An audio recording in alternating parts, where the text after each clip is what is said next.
Oh shit. There's a camera right there. Oh, YouTube, that's right. Okay, that's right. Making a video. I got something to say.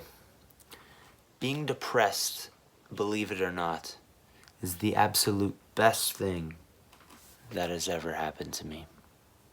Tiny disclaimer though, other than my pants being too short and my ankles being too white, I'm happier than I've ever been in my entire life.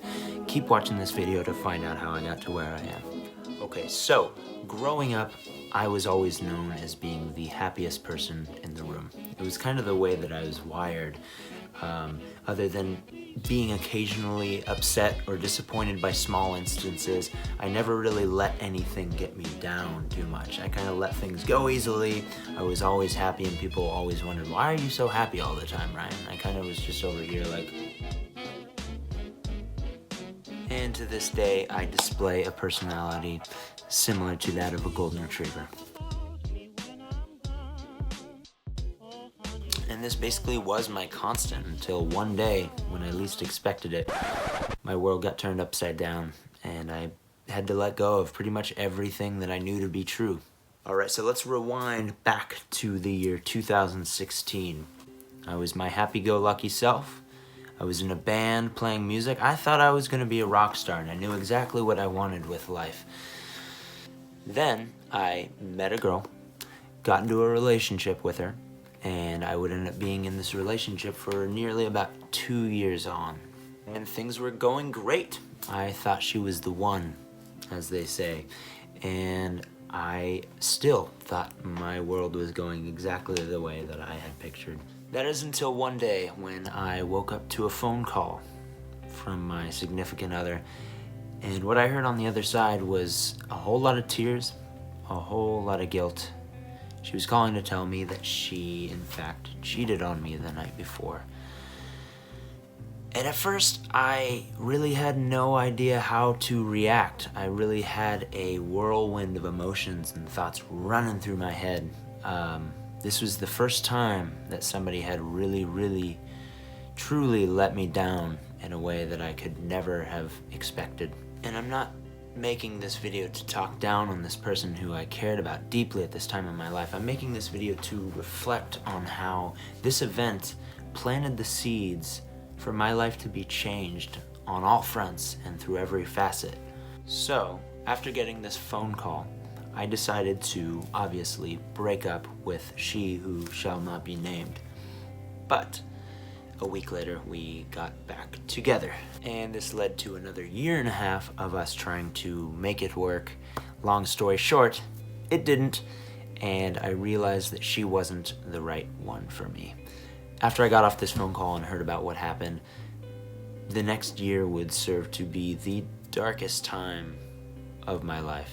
I felt nothing but confusion, betrayal, darkness, really. I felt alone and I really had no sense of security. My compass was gone, if that makes any sense. Due to this feeling of just being completely lost in my life, I practically gave up on everything. I found joy in nothing. I gave up on music. I gave up on happiness. What I knew to be true, my self that I identified with was gone. Really, no matter what I did, I was unhappy. This is how I woke up, and this is how I went to sleep. And I would wake up the next day and repeat the cycle all over again. One thing that did help when all this was going on was my girlfriend at the time. She convinced me to go back to school, saying that it would be good for me. At first, it was the last thing I wanted to do. I was wanting to play music, and that's all I really wanted. But because I had lost interest in that and had an interest in nothing, I thought, well, what else do I have to lose? Why not go to school and at least do something for myself? And from there, I really just took a bunch of general ed classes trying to get my AA out of the way. So I explored a bunch of different avenues and tried to find out what I wanted to do with my life from here on out. So I decided to become a psychology major because I wanted to find out why I was so unhappy and what depression was all about. Really, it didn't take long for me to become completely sick of being miserable every day. So I became obsessed with finding a cure for myself. So this got so bad that I became completely suicidal. I wasn't performing any suicidal acts, but I was having suicidal thoughts the majority of the time, almost every day. And this completely scared the hell out of me. It was so alien to me to want to end my life. Somebody who was completely enthusiastic about every single day, looking forward to each next one, this was weird to me. So I became obsessed with finding something for myself. And this is where I started to get into experimenting with meditation and kind of looking into Eastern spirituality, because something about it felt like a safe haven. I just felt pulled in its direction into Buddhism and just meditation in general. On top of this, I was looking at my health. I was dieting. I was trying all kinds of different things. I was going to nutritionists and seeing if there was anything that I was allergic to that might be causing some chemical deficiency. I was looking into a mold problem that I had in my house at the time, thinking maybe that's causing my unhappiness. I looked into everything. I was researching every day. It became this obsession, like, I need to fix myself. I need to fix myself. I need to not be depressed anymore. I need to be happy. And the problem is with that is that I became completely attached to my identification with this depression. It's really all I knew anymore. I woke up every day knowing that I was just depressed Ryan, and that's all I had.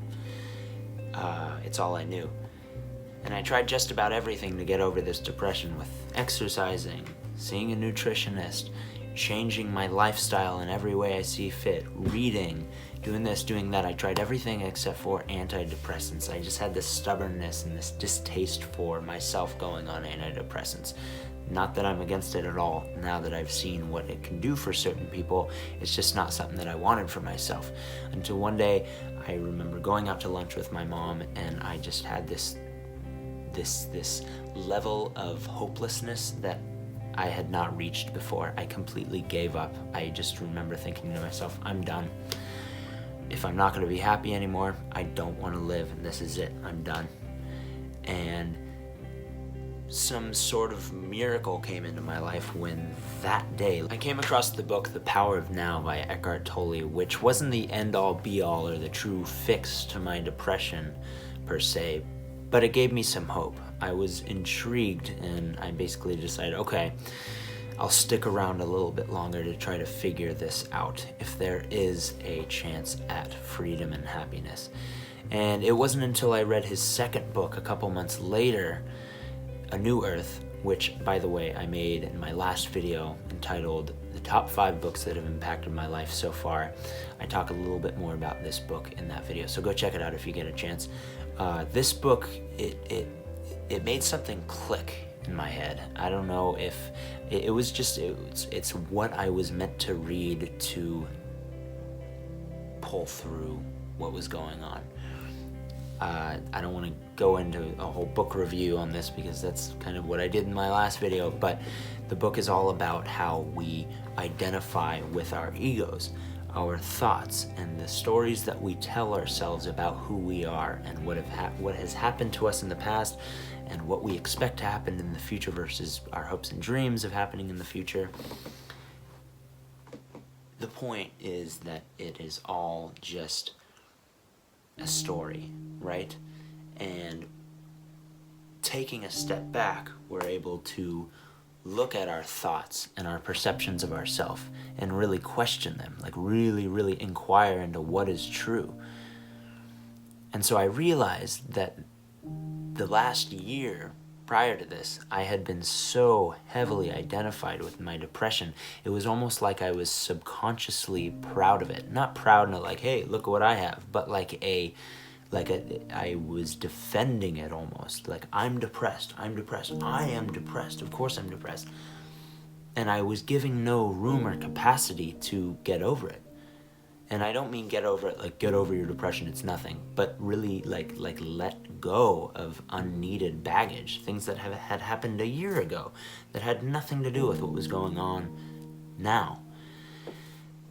And that was huge for me. It was this sort of opening where I finally looked back I took a step back and saw how I had been looking at my situation, my unhappiness. I was looking at it from prior. I was looking at it from inside, being completely miserable. And then after taking a step back and seeing it for what it truly was,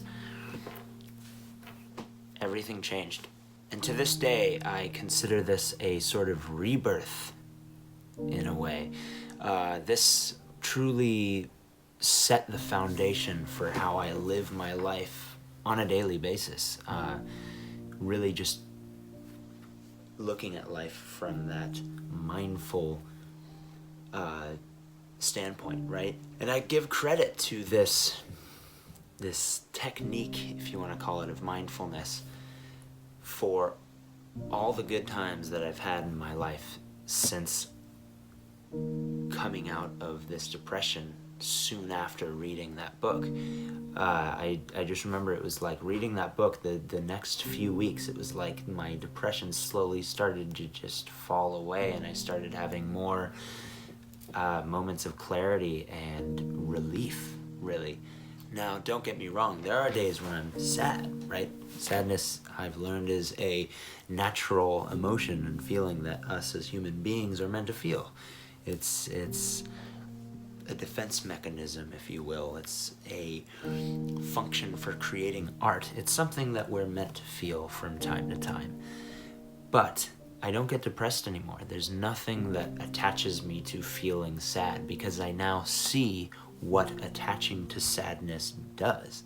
And it's completely useless, really, to hold on to the past and hold on to feelings so tightly. There's a quote by Jim Carrey when he talked about, in a recent interview, he talked about his own depression from years ago, where, the interviewer asks if he's still depressed, and he says, "You know what, no, man, I'm not depressed at all. I'm happy, I'm sad. These are all just emotions of weather." And when I'm talking about this, I'm talking about the difference between pain and suffering, right? When you're in the middle of pain, when you're right in the midst of feeling the toughest of emotions and feelings, that's not something that you can get around, right? When you're in the middle of it, you're feeling that, and it's tough. You have no choice but to feel it, right? Pain is something that we don't have a choice in, and pain is guaranteed for everybody. It happens. Suffering, on the other hand, is something that we choose. Suffering is the zoning in and focusing on pain that has happened to you in the past, and really just having a negative attitude about it and just sitting in it and not walking away from it as soon as the pain is over. So, coming at my pain from a more mindful perspective, finally, I was able to see this pain as something that was never personal, more of something that was just a guidance factor. I found that all this pain and the function of all of it was here to teach me to let go, and to teach me to forgive, and to teach me to understand from another's perspective, right? And if you look up the definition of compassion, it says sympathetic pity and concern for the sufferings or misfortunes of others. And that really is the number one lesson that I learned in all of this, is to have compassion for others, but not only others, most importantly for yourself, to have understanding of what's happening, not just complain about it and play the victim. Because as easy as it is to do, it's not going to get you anywhere after you're done feeling it. Not just complain and really be stuck in your suffering. And as great as it is to have family and friends around you to be of support, which is great, by the way, fully necessary, you're really the only one that can walk away from your current situation and make the changes needed internally or externally to bring about happiness and fulfillment in your life. Now, at the end of the day, this is just my story, right? Depression is a real complex thing. What worked for one person isn't going to work for another. Reading an Eckhart Tolle book might not do anything for you, but what I do encourage you to do is step back and look at your thoughts and what you're telling yourself and how you identify, and see what it's all trying to tell you. See what you can learn from looking at yourself consciously. Because after coming to the conclusion that every thought in my head is either a tool that I can use or just a piece of junk that I can let go of, my life has been honestly a lot smoother. It's been something that is completely joyful and wondrous even in the hard times, right? And I truly believe that that comes from a willingness to be open and surrender to whatever comes into your path, right? And not to push away or negate these hard situations, but more invite them in and really just be with them and let them pass. Because again, this too shall pass. And that's one of my favorite quotes that I honestly have thought about getting tattooed on myself, because it's something that is a great reminder on a daily basis that this too shall pass. And if you are depressed and you're watching this video, just know that this is your story that you're leading right now. This is a story that you're gonna tell many years from now. And it's one that I promise you will look back on and realize that it was all meant for something. So have faith, stay strong, and above all, don't ever feel like you can't reach out, because you're not a burden, and people want to know how you're doing, and people want to hear about what's going on. So know that if this time in your life is the darkest you've ever dealt with, know that it's not for nothing, and that there's a function to it, right? There's a reason that it's going on. And I'm excited for you to figure out what that is and what that reason is all about. If you have dealt with depression in the past, please comment down below giving me your experience and how you overcame it or how you're dealing with it currently. But above all, don't be afraid to speak out, okay guys? Be sure to click that subscribe button down below. Just like I said, leave a comment, give it a like, and I would be stoked if you would share it on your page to spread the awareness of how depression is not something that you necessarily have to live with for the rest of your life. Much love, guys. See you in my next video.